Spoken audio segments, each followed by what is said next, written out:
que eu ministrasse a palavra, mas que era através desse servo, um homem que tem dedicado a sua vida, bem como a sua família, a cuidar de jovens e a também a direcionar pessoas. Tem a nossa confiança, tem o nosso direcionamento, e nessa noite não será diferente. Tem uma palavra reservada para o seu coração. Não tenha dúvida, esse é o último culto deste ano do reino, e Deus preparou algo extraordinário para a sua alma, para a sua família. E eu quero que vocês aplaudam ao Senhor pela vida do servo de Deus, Mateus. Vem cá, filho. Deus abençoe, eu sei que o Senhor vai ministrar profundamente em nossos corações.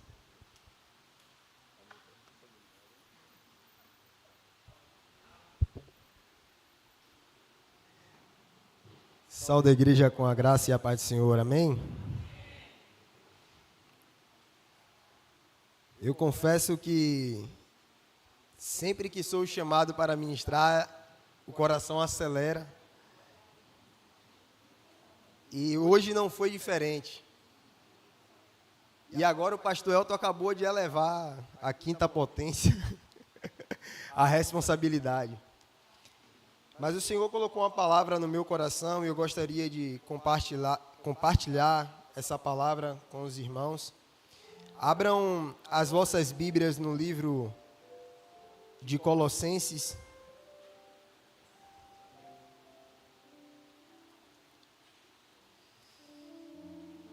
Fica logo após ao livro de Filipenses, no Novo Testamento.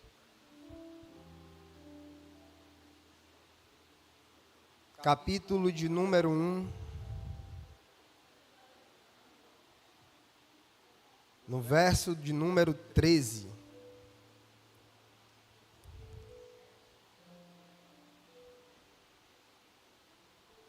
Quantos acharam?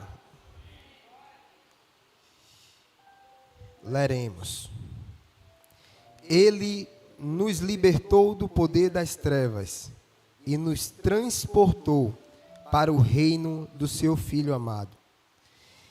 Em outras traduções, diz o seguinte: Ele nos libertou do império das trevas e nos transportou para o reino do seu Filho amado. Feche seus olhos nessa noite, vamos falar com Deus. Soberano Deus e eterno Pai, diante da Tua presença, estamos mais uma vez, Senhor. Te agradecemos, Senhor, por todas as coisas, Pai. Por tudo que já ocorrera ao longo do culto, Senhor. Colocamos aqui, Senhor, as nossas expectativas, os nossos anseios diante de Ti, Senhor. Te pedimos, Senhor, nesta noite, Pai.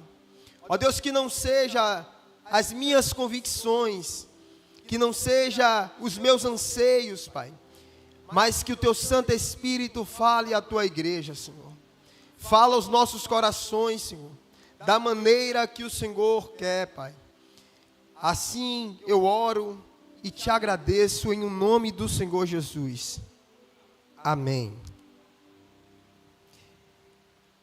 O texto de Colossenses é uma das cartas que o apóstolo Paulo escreve em seu período de prisão em Éfeso.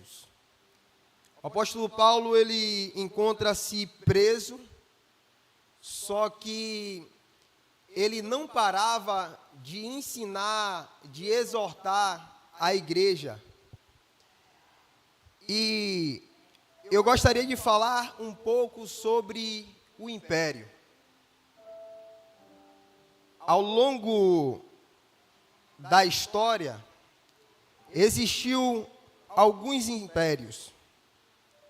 Existiu a Babilônia, existiu o império dos Medos e dos Persas, o império grego, o império otomano, existiu o império também português, ao qual nos colonizou e chegou a um ponto que transformou o Brasil em sua capital, Brasil Império.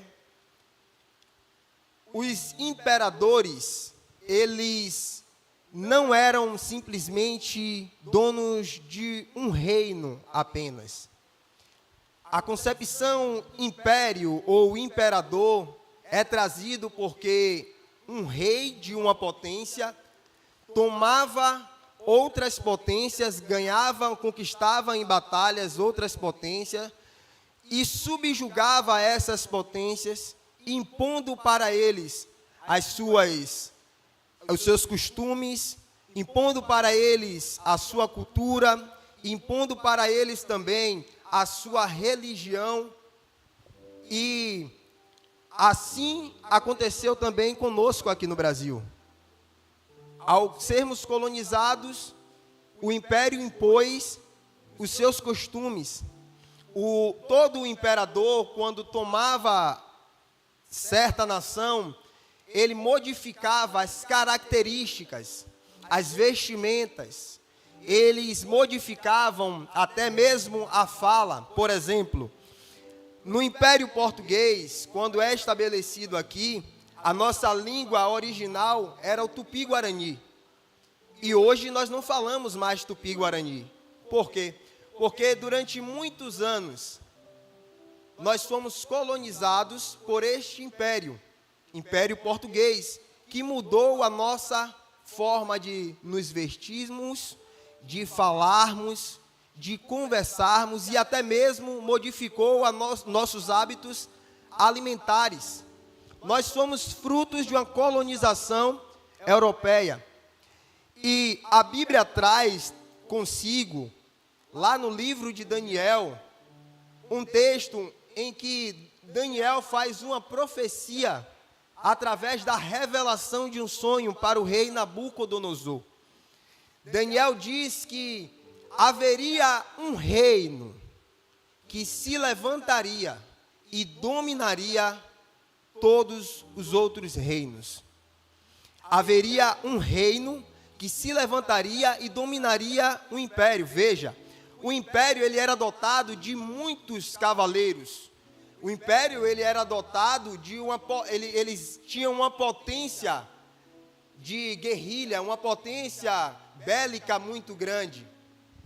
E Daniel, quando ele traz essa revelação, ele diz: olha, haverá um dia, rei, que surgirá, que se levantará um reino que dominará o império e dominará todo o mundo.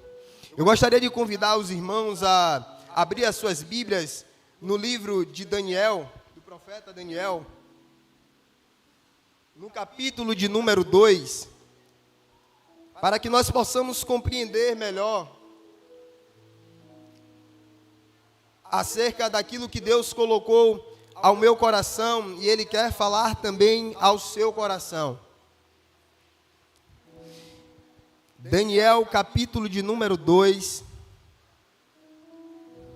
Enquanto os irmãos estão abrindo as vossas Bíblias, eu vou narrar um pouco o que aconteceu. O rei Nabucodonosor estava no seu leito e, enquanto ele se deitou para dormir, ele começou a pensar acerca de várias coisas. E o coração dele começa a ficar temorizado. E quando o rei deita, ele tem um sono. E nesse sono havia uma estátua. E o rei, logo no outro dia, quando acorda, ele pede para que tragam os sábios, os magos, os intérpretes daquele reino, para que pudesse traduzir o sonho dele. Só que nenhum desses magos, nenhum desses sábios eram capazes de trazer tamanha precisão na tradução. Na verdade, eles se esquivavam para traduzir o sonho. Eles falavam ao rei: rei, conta-me o seu sonho, e então eu lhe traduzirei tudo aquilo, eu lhe revelarei tudo aquilo que o Senhor em sonho, tudo que aconteceu com o Senhor em sonho. E o rei diz: eu não sou bobo, eu não vou contar o sonho para vocês. Eu quero que vocês me digam exatamente o que aconteceu no sono. Quando eu sonhei, eu quero exatamente que vocês me tragam essa revelação. E nenhum deles foram capazes de traduzir ou de revelar o sonho do rei. E aí então o rei ordena que todos os magos, todos os sábios daquele reino fossem mortos, fossem assassinados. É aí então que Daniel fica sabendo. E Daniel vai até o chefe do batalhão do exército do rei, que havia sido ordenado para que matasse a todos, inclusive Daniel. E ele diz assim: eu posso revelar acerca daquilo que o rei sonhou. Só peço um momento para que eu possa falar com meu Deus. E Daniel assim faz. Daniel chega na sua casa, começa a orar a Deus e pede a Deus que lhe dê essa revelação. E a Bíblia diz que quando Daniel deita para descansar, deita para dormir, o Senhor o visita em sonho e revela a Daniel tudo quanto o rei Nabucodonosor tinha sonhado. Mas não apenas aquilo que o rei Nabucodonosor havia sonhado. Deus revela a Daniel também o pensamento do rei. Veja, o rei não pediu para que os magos, o rei não pediu para que os seus sábios o revelasse acerca dos seus pensamentos antes de dormir. O rei apenas queria ter a interpretação do seu sonho. Mas veja como o nosso Deus, Ele é tão perfeito, Ele é tão maravilhoso, que Ele faz as coisas além daquilo que nós podemos pensar, pedir ou imaginar.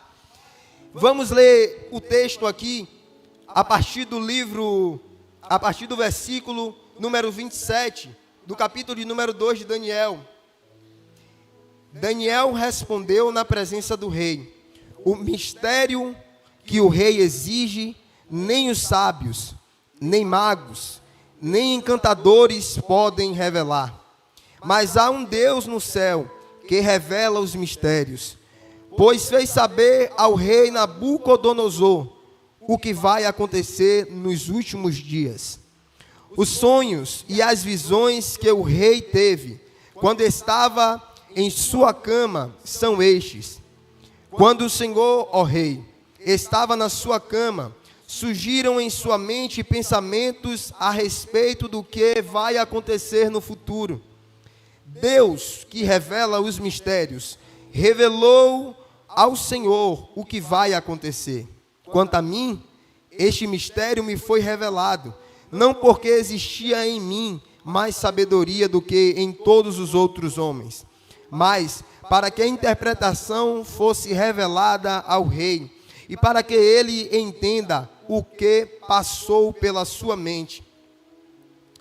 O Senhor, ó rei, estava olhando e viu uma grande estátua, esta que era imensa e de extraordinário esplendor, estava em pé, bem na sua frente, e a aparência dela era terrível. A cabeça era de ouro puro, o peito e os braços eram de prata, o ventre e os quadris eram de bronze, as pernas eram de ferro, e os pés eram em parte de ferro e em parte de barro. Enquanto o Senhor estava olhando, uma pedra foi cortada sem auxílio de mãos humanas e atingiu a estátua nos pés de ferro e de barro e os despedaçou. O ferro, o barro, o bronze, a prata e o ouro foram despedaçados no mesmo instante e se fizeram como a palha das eiras do verão. O vento os levou e deles não se viu mais nenhum vestígio. Mas a pedra que atingiu a estátua se tornou uma grande montanha e encheu toda a terra. Este sonho é também a sua interpretação. Diremos ao rei: ó Senhor, ó Rei, que é Rei de reis, a quem o Deus do céu conferiu o reino, o poder, a força e a glória, cujas mãos foram entregues os filhos dos homens, onde quer que eles habitem, e os animais do campo, e as aves do céu, para que dominasse sobre todos eles. O Senhor, ó Rei, é cabeça de ouro. Depois do Senhor se levantará outro reino, inferior ao seu, e um terceiro reino de bronze, que terá domínio sobre toda a terra. O quarto reino será forte como ferro, pois o ferro quebra e despedaça tudo, como o ferro quebra todas as coisas. Assim esse reino fará em pedaços e destruirá todos os outros. Quanto aos pés e aos dedos dos pés, que o Senhor viu, que eram em parte de barro, de oleiro, e em parte de ferro, isso significa que esse será um reino dividido. Contudo, haverá nele alguma coisa da firmeza do ferro, porque o Senhor viu o ferro misturado com barro. Como os dedos dos pés eram em parte de ferro e em parte de barro, assim por um lado o reino será forte, e por outro lado será frágil.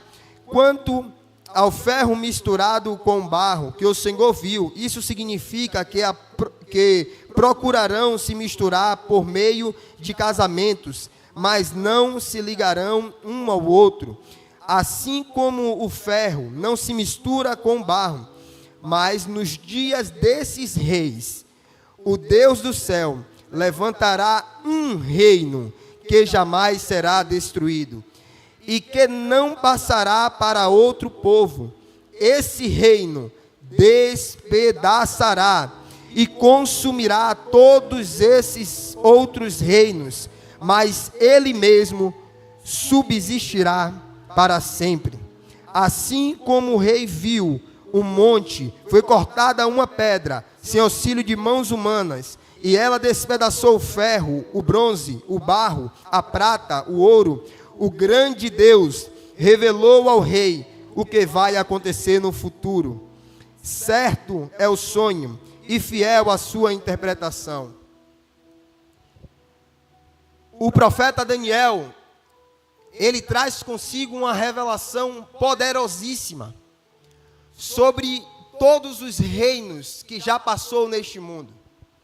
Ele traz consigo a revelação de que a cabeça de ouro era a Babilônia, um império numeroso, poderoso, que dominou toda a terra enquanto existiu.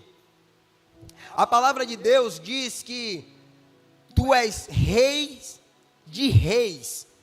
Rei de reis significa imperador, significa império. Esses impérios, eles governaram durante muito tempo, mas chegaram ao seu fim. A parte do peito de prata foi o Império Medo-Persa, um império muito forte, um império poderosíssimo. As pessoas que habitavam a terra naquela época, quem sabe, acreditavam que jamais o Império Medo-Persa, assim como o Império Babilônico, iria cair algum dia. Mas assim como o Império Babilônico caiu, o Império Medo-Persa caiu também. O ventre de bronze significa o Império da Grécia. Da mesma forma, caiu. As pernas de ferro significa Roma. Roma que governou durante muito tempo, inclusive no período de Cristo. O império acostumado a fazer as maiores barbaridades. Os soldados romanos eram soldados muito violentos. E todo o mundo estava subjugado por esse império também.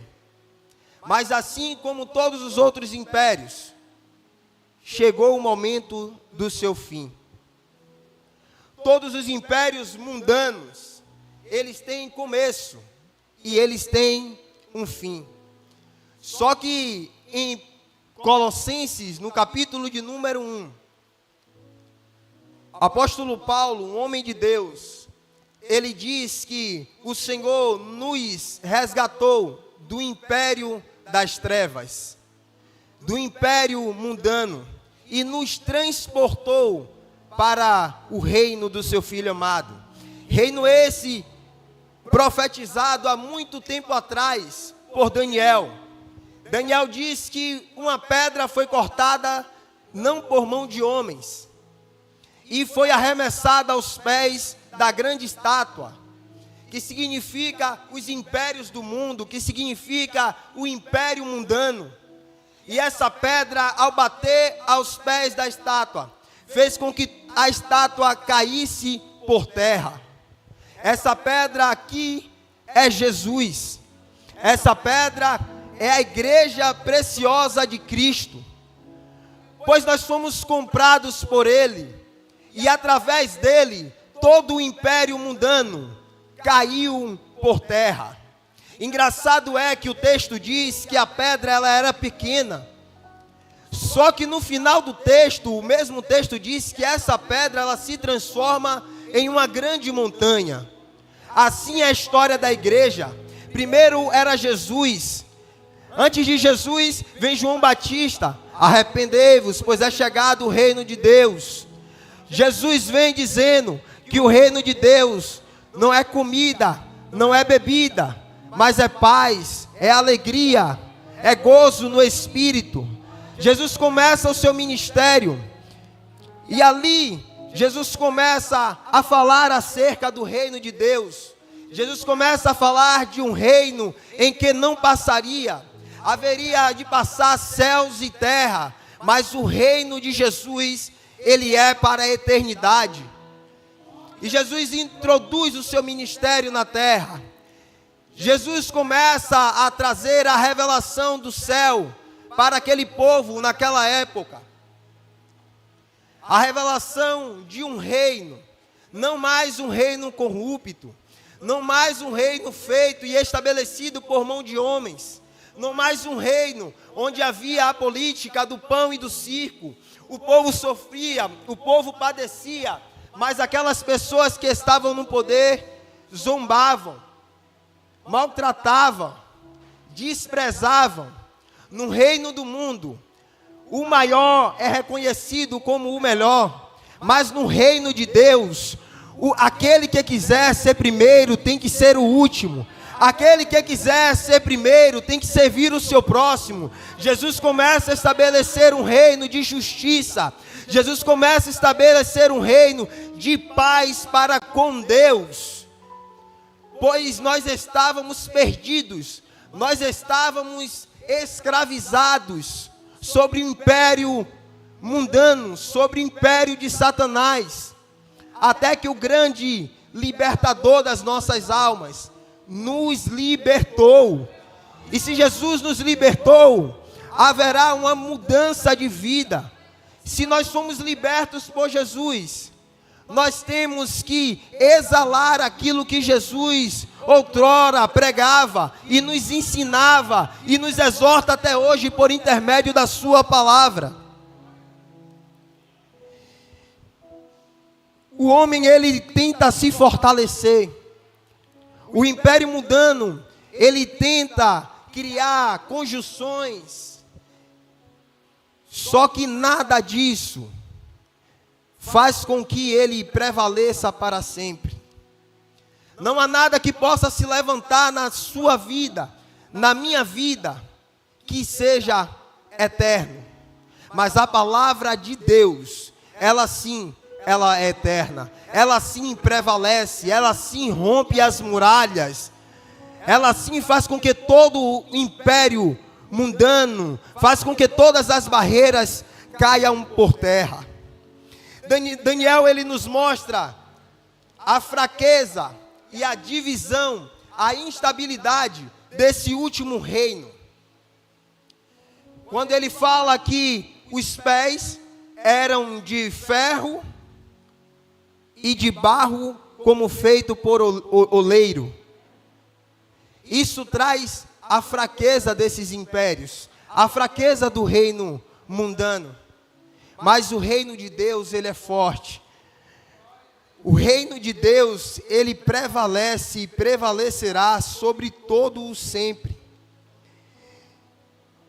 E eu quero te dizer, meu irmão, se a sua vida está apoiada nos padrões deste reino terreno, se a sua vida está apoiada nos padrões, nos costumes, no modo de falar, no modo de se vestir, no modo de se comportar, eu quero lhe dizer que você está fadado ao fracasso. Não vai adiantar virmos para as nossas reuniões, não vai adiantar dizermos que servimos a Deus, se nosso dia a dia, as nossas conversas, são conversas de padrões mundanos, se as nossas vestimentas são vestimentas de padrões mundanos, como de quem ainda é escravo, como de quem ainda é oprimido, como de quem ainda não foi liberto. Pois o reino de Deus, ele é um reino diferente. O reino de Deus é um reino de justiça, é um reino de santidade, é um reino de paz. Não tem como eu dizer que faço parte do reino de Deus se eu não falo com meu irmão. Não tem como dizer que eu faço parte do reino de Deus se eu não perdoo a quem me ofendeu.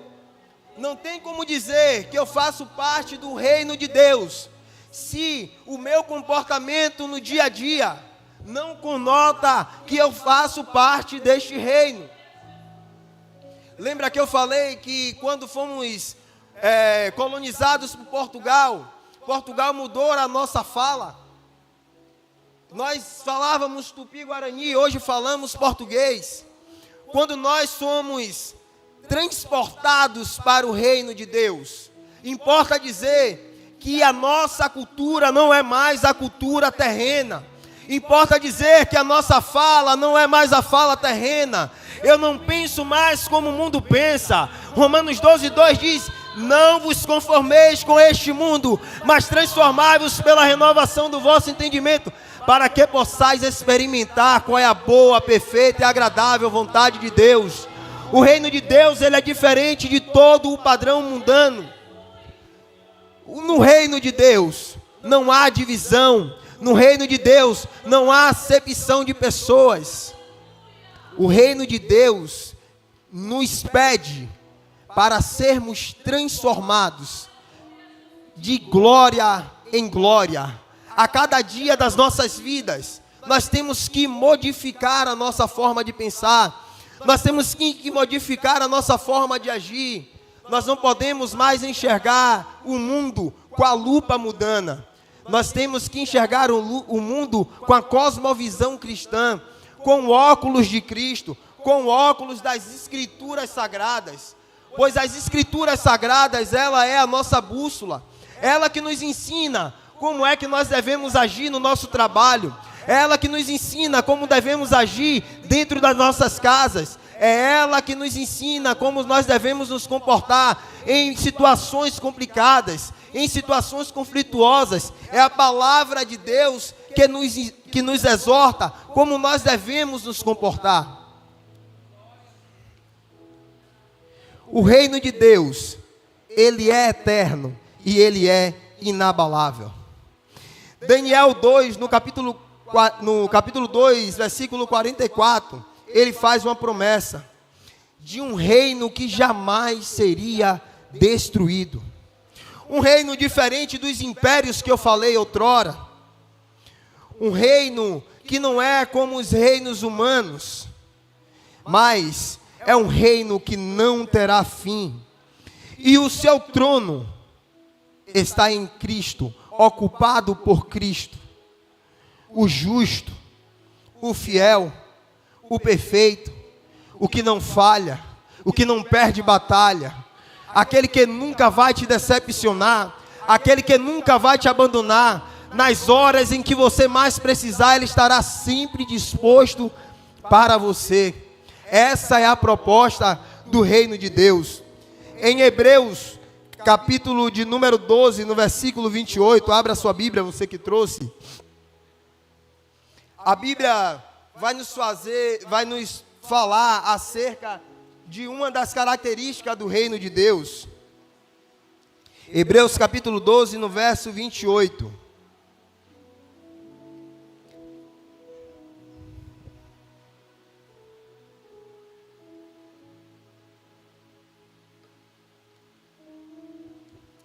seguinte: pois recebemos nós um reino inabalável, retenhamos a graça pela qual sirvamos a Deus de modo agradável, com reverência e temor. Veja, um reino inabalável, pela qual nós recebemos de Deus, mas que andemos em temor e com reverência. O reino de Deus exige de nós temor, exige de nós obediência, exige de nós reverência. Em Romanos, no capítulo 14, no verso de número 17, também nos narra acerca do reino de Deus. Romanos 14, 17, diz o seguinte: porque o reino de Deus não é comida, nem bebida, mas justiça, paz e alegria no Espírito Santo. Porque nós temos visto algumas pessoas por aí afora falar que como é que o crente não tem posses? Você tem que reinar. Alguns coaches aí afora que se dizem cristãos falam que nós devemos reinar, como se o reino de Deus fosse as riquezas deste mundo, como se nós tivéssemos que ter muitas posses. Só que o reino de Deus está aqui bem claro, o apóstolo Paulo dizendo, o reino de Deus não é comida, não é bebida, mas ele é justiça. Por que justiça? Porque Jesus é justo. O apóstolo Paulo certa feita disse: sejam pois os meus imitadores, assim como eu sou imitador de Cristo. Se Cristo foi justo, nós devemos ser justos também. O reino de Deus, ele é justiça, ele é paz, porque através do sacrifício de Jesus, nós temos paz com Deus. A palavra de Deus diz que porque todos pecaram e destituídos foram da glória de Deus, mas através do sacrifício de Jesus, houve uma reconciliação, houve uma reconexão entre mim e Deus, entre você e Deus. Através do sacrifício de Deus, nós temos paz para com Deus, pois antigamente nós éramos inimigos de Deus. O reino de Deus é justiça, porque Ele é justo, é paz e é alegria no Espírito.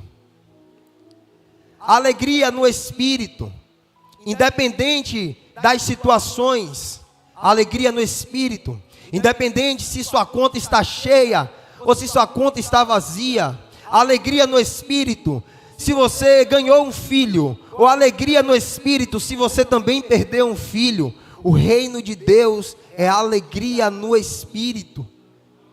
Não confundamos o reino de Deus com os reinos terrenos. Não confundamos o reino de Deus com reinos passageiros, pois como nós lemos em Hebreus, o reino dele é inabalável, o reino dele é imutável. O reino dele não é político, o reino dele não é territorial, o reino dele não é material. O reino dele é justiça, paz e alegria no Espírito. Temos nos perdido, porque confundimos muitas coisas. Temos ansiado muitas vezes por um rei terreno, na figura de um presidente da república, na figura de um governador de estado, na figura de um prefeito. Nós temos as nossas preferências no que entendemos de sociologia, daquilo que é melhor para uma administração pública.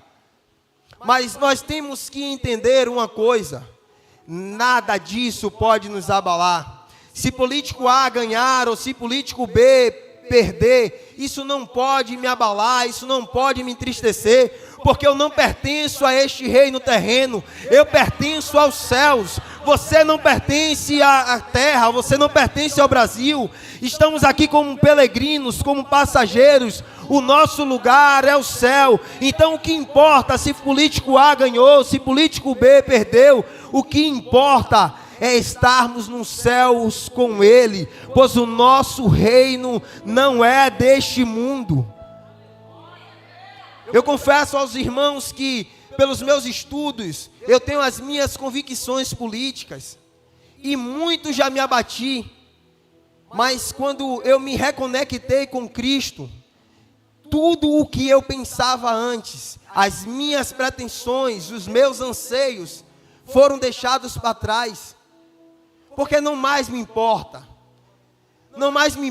qual é o político que vai ganhar. Eu tenho que entender que eu não pertenço a esse reino.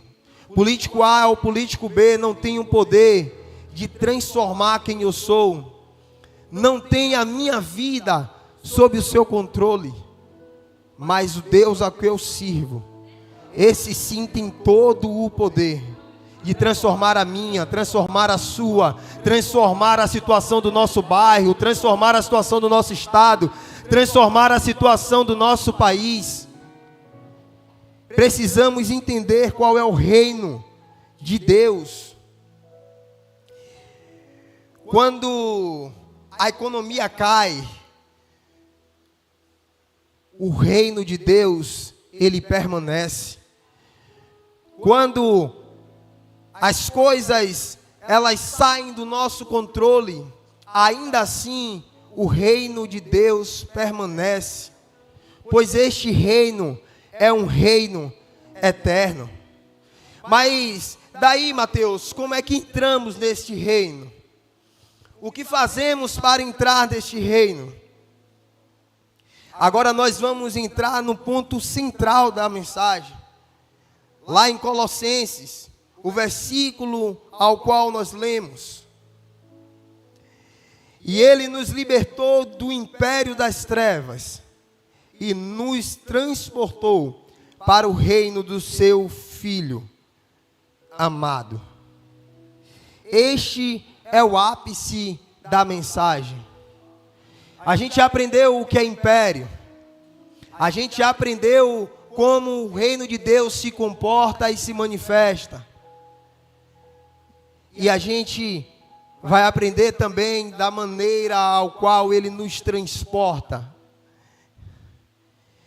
Antes, João vai falar lá em 1 João 5,19, que nós somos de Deus, mas o mundo jaz no maligno. Quando pertencíamos ao mundo, estávamos sob o controle do maligno. O maligno tinha poder sobre minha vida. O maligno tinha poder sobre os meus pensamentos. O maligno tinha poder sobre a minha família. Mas agora que eu fui transportado para o reino do seu Filho amado, a saber, Jesus de Nazaré, não há mais condenação sobre mim. O inimigo não tem mais poder sobre a minha vida, o inimigo não tem mais poder sobre a sua vida. E como é que isso acontece? Isso acontece através da avenida do arrependimento. À medida com a qual nós nos arrependemos e nós reconhecemos Jesus como autor e salvador da nossa fé, nós somos transportados do império das trevas para o reino do seu Filho amado. Reino esse que transforma a sua vida. Reino esse que não tem uma estrutura física, não tem um palácio, mas ele se manifesta em mim e em você, dentro do seu coração, dentro da sua mente. À medida com a qual nós temos o contato com o reino, o contato com a palavra de Deus, ela começa a gerar em nós mudança de atitude, ela começa a gerar em nós arrependimento, mudança de comportamento. A nossa mente, ela começa a ser transformada. E importa dizer que onde eu chego, o reino de Deus chega junto. É por isso que na revelação de Daniel diz: olha, a pedra ela bate nos pés. Ela começa pequena, só que vai chegar um tempo que a pedra vai tomar toda a terra e vai se tornar uma grande montanha. Meus irmãos, Jesus começa a ministrar a sua palavra, traz consigo 12, desses 12 vai se multiplicando. Veja, Jesus ele pregou na Galileia, na Judéia, em Cafarnaum, ele pregou lá no Oriente Médio, mas hoje nós estamos aqui no Brasil, e a palavra dele está aqui conosco, a sua presença está aqui conosco. Importa dizer que quando nós nos posicionamos como representantes de um reino, quando nós trazemos o reino, nós permitimos que o reino de Deus entre em nós. Onde nós estamos há uma extensão do reino. Por isso que eu digo para vocês, tomem cuidado. Nós devemos tomar cuidado quanto ao nosso falar, quanto ao nosso comportar, porque eu e você somos representantes deste reino. Jesus, ele nos livrou do reino das trevas. Em João 8:34, João 8:34 diz o seguinte: Jesus respondeu: em verdade lhes digo, que todo o que comete pecado é escravo do pecado. Jesus nos libertou. Nós não somos mais escravos do pecado. O pecado não tem mais controle sobre a minha e sobre a sua vida. Não tem como estarmos em Cristo e vivermos uma vida pecaminosa, dia após dia. Não tem como estarmos em Cristo e vivermos errante o tempo todo. O pecado para nós não é uma naturalidade. O pecado para nós é um erro ao qual o nosso coração traz repulsa. Nós erramos, mas nós nos arrependemos. Se porventura, na sua vida hoje, há algum erro que você consegue visualizar, que você comete repetidas vezes, peça ao Espírito Santo de Deus que lhe dê graça, lhe dê misericórdia, e pare de fazer tal coisa, porque não é comum daqueles que foram resgatados do império das trevas para o reino de Deus. Jesus, ele traz salvação e começa com a libertação. Deus, ele nos transportou. A palavra significa relocar, mover, mudar de domínio. Nós não estamos mais naquele passado de podridão. Nós não estamos mais presos, aprisionados. Jesus nos relocou, Jesus nos transportou. E nós devemos dar testemunho dessa transformação de vida que Jesus fez na minha e na sua vida. E essa transformação, ela não é uma autotransformação. A transformação não foi eu que quis, ela não é uma melhoria, ela não é uma reforma, ela é uma transferência de reino. Deus te tira do lamaçal do pecado e te traz para o reino do seu Filho amado. Foi através do sacrifício de Jesus que nós somos libertos do pecado. Não foi porque a nossa vontade era alcançá-lo, mas foi porque a vontade dele foi manifesta através de Jesus Cristo. Quando ele se entrega na cruz do Calvário e diz: está pago o preço, está consumado. Através do sacrifício dele, a graça dele nos alcança, nos limpa, nos purifica. E hoje nós temos nova vida. Deus nos coloca no reino do seu Filho amado, um reino governado por Cristo, um reino cujo centro é o amor. Por isso que nas nossas relações interpessoais, nós devemos nos comportar com amor. Nós devemos nos relacionar com as pessoas como se Cristo, através de nós, estivesse falando com elas. porque é através do seu testemunho de vida, é através do meu testemunho de vida, que as pessoas são transformadas. É através do contato que você tem no seu ambiente de trabalho, no seu ambiente de faculdade, no seu ambiente escolar, em que as pessoas acessam a Jesus. Porque onde você vai, o reino vai. Onde você está, seja na academia, seja no baba, não importa. Onde você estiver, o reino de Deus vai com você. Tenha essa consciência consigo. Eu levo o reino. Onde eu vou, eu carrego o reino. Seja no mercado, eu carrego o reino. Ninguém está me vendo, mas o reino está comigo. O Espírito Santo habita em mim. E isso requer de mim uma novidade de vida. Isso requer de mim padrão cristão, bíblico, cristocêntrico. O meu pensamento não pode ser mais como um pensamento mundano. O meu pensamento tem que ser como Cristo pensa. Deus, Ele não só destrói os reinos, mas Ele constrói um novo reino dentro de você. Meus irmãos, quando nós encontramos com Cristo, éramos desprezíveis. Não havia em nós expectativas, não havia em nós brilhos. Mas Jesus começou a construir um reino permanente em nós. Um reino de paz, um reino de amor, um reino de justiça, um reino de alegria. Não devemos mais andar ansiosos por muitas coisas.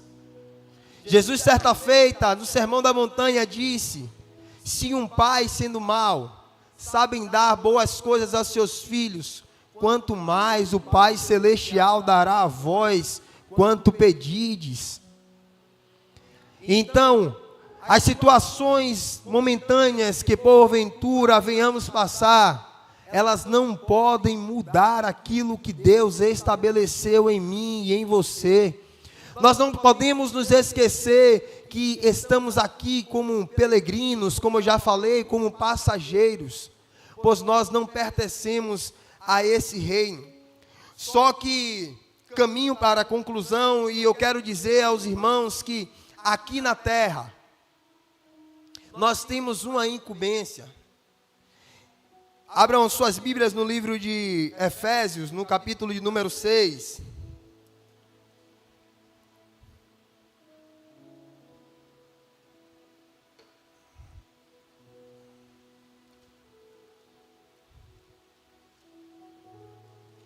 Efésios, capítulo de número 6. É um texto muito conhecido. No versículo 19 e 20. É um texto conhecido porque vai falar acerca das armaduras de Deus. Só que o apóstolo Paulo, no versículo 19 e no versículo 20, diz algo muito interessante.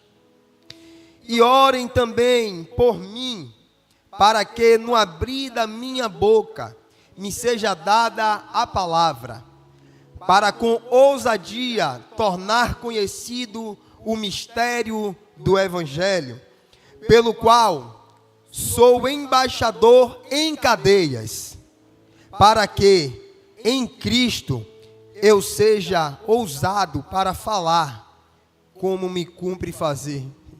Veja, o apóstolo Paulo não estava, assim como eu e como você, no conforto da nossa casa. O apóstolo Paulo, ele não vivia uma vida mansa, ele não vivia uma vida sem perseguição, não, pelo contrário, ele estava numa cadeia romana. O apóstolo Paulo estava preso, e ele diz, geralmente quando nós passamos por algum tipo de debilidade, algum tipo de aflição, nós pedimos que orem por nós, ou quando nós queremos alcançar alguma coisa, algum bem, fala, ora por mim porque eu estou pretendendo comprar um apartamento, ore por mim porque eu estou pretendendo comprar uma casa.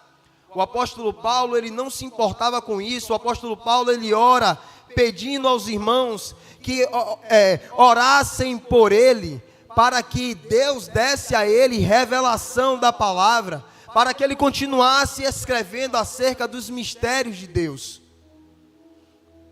E ele diz: eu sou embaixador em cadeias.